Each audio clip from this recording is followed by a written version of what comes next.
Abraham was favored by God because he was righteous and he did what God wanted. He did what pleased God, and so he was favored by God.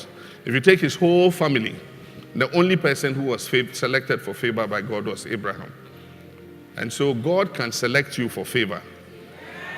That is, if you seek his favor and if you do the things that please him. There are many others in the Bible I can give you. Isaac was blessed. Isaac was favored by God, so that even when there was famine and there was drought, and Isaac planted his seed, he harvested 100-fold. So even in the midst of hardship, like the economy is hard, a lot of people say, "Nkoye, things are hard."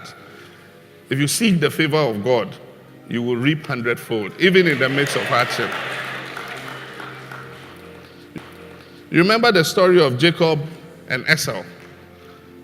God favored Jacob, and eventually Jacob got the blessings of his father.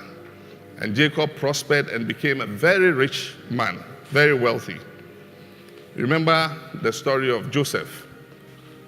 Joseph was sold into bondage by his brothers.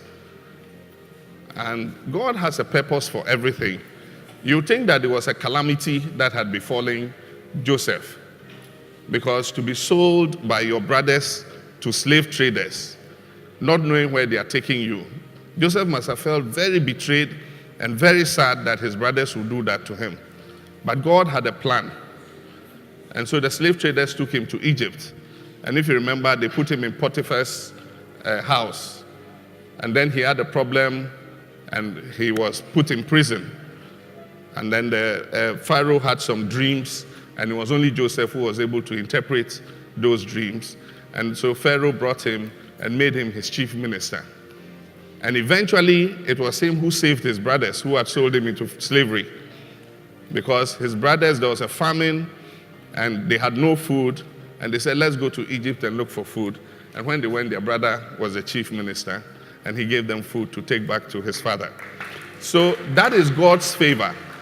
And when it's manifesting, it will manifest in different ways. Initially, you think God has done something to you. You ask yourself, "God, but why are you putting me through this? Why are you doing this to me?" But in the end, when you have hindsight, you see that God was preparing you to manifest the favor that he had placed in you. Amen.